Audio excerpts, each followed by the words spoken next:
Friend, the following story is from real life. Lines that we managed to collect from that event at the border when the soldiers met all those immigrants who went out of their countries for a dream of a better life, in search of a better future for their children and other family members. We warn you, this is a sad episode. "Get up, the others are coming, I don't see anyone," shouted the immigrants, who were keeping watch at night in case the military found them. At that moment, a big explosion in the air made everything light up.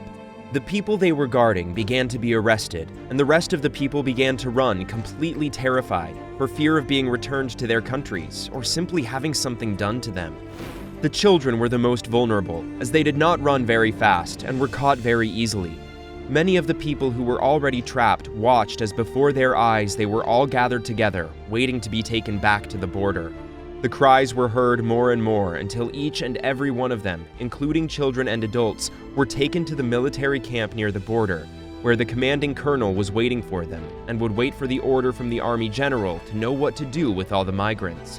When they arrived, the colonel saw the sight of all those men, women, and children crying for a chance to have the chance to live in that country. However, neither the crying nor the desperation made this man take pity. On the contrary, he told them that if they continued to scream like that, he would not give them the food that was destined for them. "I'm tired, I want to go to sleep," said the colonel to his soldiers. "However, I cannot go to rest, for I've called the general to give him the news of the capture, but he has not answered me anything. He only told me that he would arrive at any moment. I'm surprised by his decision since he almost never comes here. He only congratulates me for the capture and orders me to return them to their country. It's strange," he exclaimed. But at that moment, the colonel began to walk back and forth nervously in front of the people. One of the men standing in front of the colonel sent for Rebecca, a girl of about 8 years of age, who was very sad because her grandmother had told her to go across the border to start a new life since she was an orphan. Rebecca had something that no other person had, and it was the physical characteristics similar to those born in that American country. Then that man said to the colonel, "Hey, don't you see? She looks a lot like one of you. She's an orphan and never knew her parents. Her blue eyes and blonde hair, doesn't that catch your attention? She's probably one of you and you have her locked up here with us," said the man who had known the little girl all her life and who had promised Rebecca's grandmother that he would help her get to the new country. Suddenly, the colonel approached her and said, "Having those characteristics doesn't mean anything, so shut your mouth. She is the daughter of an American man. I knew him and his name was Reuben. If you let her go, I'll tell you the whole story," the man said. But the colonel immediately told him that because of his insolence, he would go without food.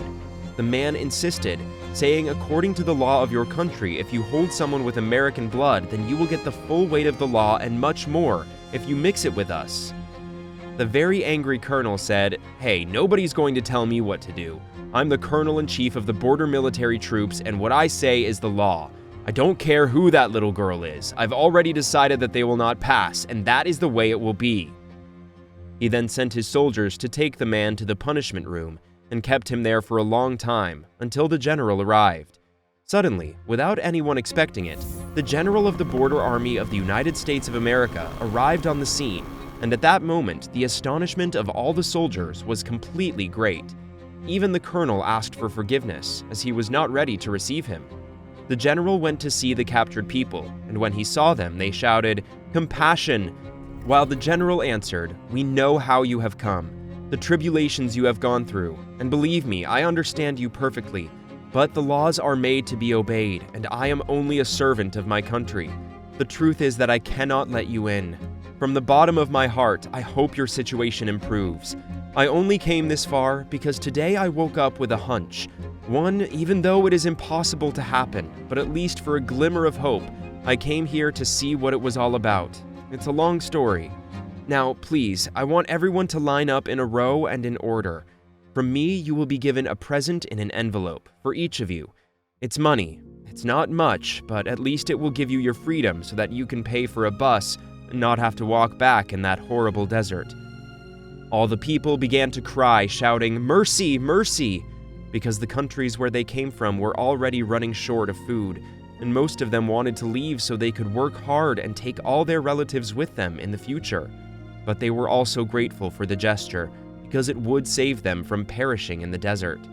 The moment they all began to gather, The colonel became very angry, as he did not understand how the general was giving money to some dirty foreigners. The general heard what he said behind his back, but said nothing. For in reality, he was a very patient man, and he knew that not everyone would agree, but his heart told him to do so. But at that very moment, he saw a blonde-haired, blue-eyed girl with an elongated face and a good presence. At that moment, the general, whose name was Ricardo, opened his eyes in a surprising way and saw how the girl began to line up.